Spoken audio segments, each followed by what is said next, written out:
Hey guys, how you doing? It's me, Alan here, Lfcredchat. Just going to dive straight in. We're going to quickly go through the Bolton game, and make sure you look out for I think 3 or 4 or more videos coming up later on today as well. But yeah, if you want to follow me on Twitter at Lfcredchat. You can follow me along there, and if you want, you can also hit the subscribe button on this channel if you like the videos as well. But we'll quickly go through Bolton. We'll have a look forward, a little sneak preview to the derby, and then you'll also get the derby preview video as well. So, first thing, Coutinho played very well against Bolton, and a dominating performance against Bolton. I saw somewhere he took his goal very well as well. It's been one hell of a week for him. He's went through 2 assists against West Ham. To Rodgers calling him out to score a couple more goals, for him having a new contract, from himself saying that he needs to score some more goals, to this game and scoring the winner right at the end to send Liverpool through in the cup. So it's been one hell of a week for the boy, and I think he's a very good player. I really do.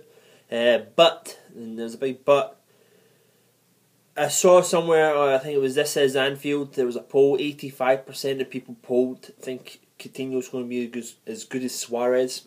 I think 85% of Liverpool supporters are a little bit trapped, prisoners of the moment sort of thing. You know, he's had a very good week, but to say, you know, he's going to be as good as Suarez, I think people need to manage their expectations a little bit, because his form is going to go up and down, and at the moment his form is going up, okay?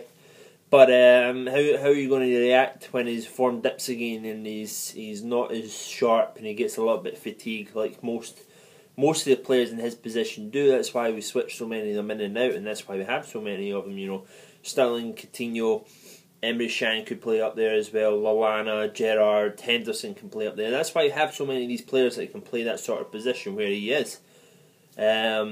So eventually he will get fatigued and his form will dip, and he'll have a rest and everything else like that. So I would manage the expectations a little bit more on him than you know, he's a world beater straight out of the bat. He's only 22. He's still got a lot to learn. There's big flaws in his game, like his goal scoring still, and his ability to finish when he is through in goal. So I think we just need to let him be at the moment.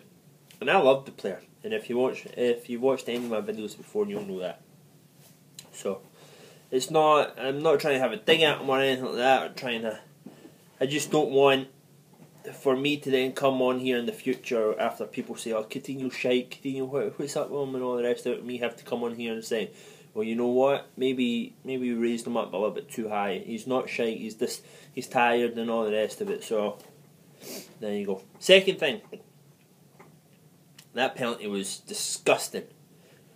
No one who is properly tackled or taken down the box falls with their arms above their head. If you think about when you go to fall, if you trip up or something, where do your arms go? First thing you do, everything you ever did when you fell as a little boy or a little girl, you always scraped your hands.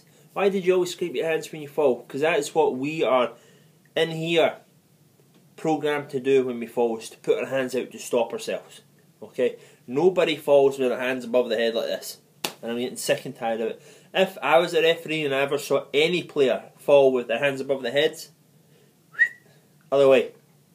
Okay? It's a dive. That's how I would judge a dive. Hands above the heads. Okay? Disgusting. Neil Lennon actually went out and said, you know, you get fined for this stuff anymore, you know, because the referees have to be protected and everything else, because heaven forbid you say something bad about a fucking referee. But Roger East, Neil Lennon just flat out told him he was rubbish. He was rubbish, and I have to agree with him. He was poor. Very poor. Number 3, the tackle on Joe Allen from Dan's. Should have been a straight red card. Okay, I know he was on a yellow already, but there is a difference between getting 2 yellows, okay, and a yellow and a straight red card. So you should. It was horrible. It was disgusting. He took his standing leg. He comes in with a scissor kick sort of crap. there's no need for it anymore. I know that you've probably seen all these videos on Twitter like I have been with Vinnie Jones and how men used to be men and stuff like that, but you know, how many times you need to watch Djibril Cissé break his leg before you realise that, you know, this kind of shit can't go on. Number 4, if I can get my fingers right early in the morning. Lfcredchat, he can play anywhere, can he? He started off right centre back, moved his way up through the pitch until the end, and what a beautiful, beautiful ball over the top for Sterling's first goal. The boy is just going from level to level to level, isn't he? Brendan mentions it. I haven't actually had a chance to watch Brendan's press conference after this. I will, and I'll get a video up too. But beforehand, Brendan has been very vocal on how many roles Lfcredchat can play. You know, centre back, sitting midfielder like he wants to play, and up top. And I say that he wants to play it as his preferred position. I'm not saying that he's in the dressing room saying, "Boss, boss, boss, why am I playing at centre back? I want to play up a little bit further up. Why?" You know, he's not. I don't hear anything saying that he is doing anything like that. I think he's pretty happy just being part of the team at the moment. But you know, that's his preferred position. But you can also move further up the pitch, and you can also move into defence as well. Fantastic. Number 5 thing I wanted to say, I thought Mignolet played very well as well. For someone who was harsh on him when he was going through his little time, I think it's only fair that when I do see him play well, that I have to mention it. So in the last couple of videos, you probably have seen me say that Mignolet's played well. Mignolet's played well. Because he has played well. He's come out of this little bit of slump, and he's more commanding in the box. He can catch the ball a lot better than he was during his slump. And he always was a good shot stopper during his slump as well. But I think he's doing great. So I think it's only fair, if I'm going to criticise him during his slump, I should praise him while he's playing well. I think that's only fair. Stats, guys, stats. Liverpool had 65% of possession away from home. If you're Bolton, that's absolutely disgusting, but that is the way Neil Lennon tends to play against the bigger teams. If you ever see, I think he had 29% of possession. Celtic versus Barcelona at Nou Camp when he won 2-1, when Celtic won 2-1 in the Champions League. I think he had 29% of the possession and won 2-1. Liverpool shots 21, Bolton 9. Liverpool had 9 shots at target. Bolton had 4, and Liverpool dominated going forward because they had 10 corners compared to Bolton's measly 1.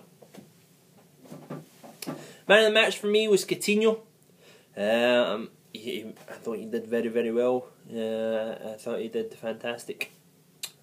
There isn't really much you can say about it.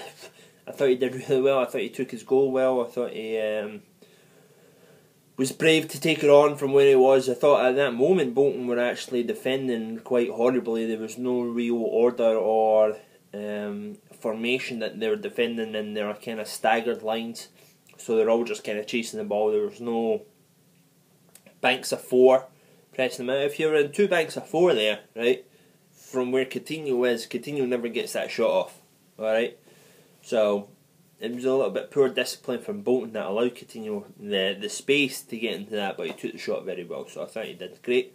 Next upcoming games, like I said, the derby coming up. Tottenham is after that. Tottenham is the 10th. Then we go into...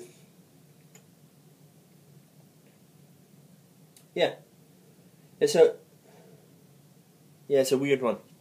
It's a weird one because we go into Tottenham on the 10th, and our next game is Besiktas on the 19th. It goes to a Tuesday to a Thursday game. I don't know what's going on that Saturday. I don't know. But yeah, I'm looking forward to them. It should be very, very good games. Alright guys, make sure you watch out for our upcoming videos throughout the day. I'm trying to get them up. Everton preview should be next, and I'll do both the press conferences at the same time. So have a good one guys, stay safe, make sure you thumbs up my video, comments down below, hit the subscribe button either up here or down here, and make sure you follow me on Twitter as well, at Lfcredchat. But apart from that, be safe, and I'll see you soon, bye bye.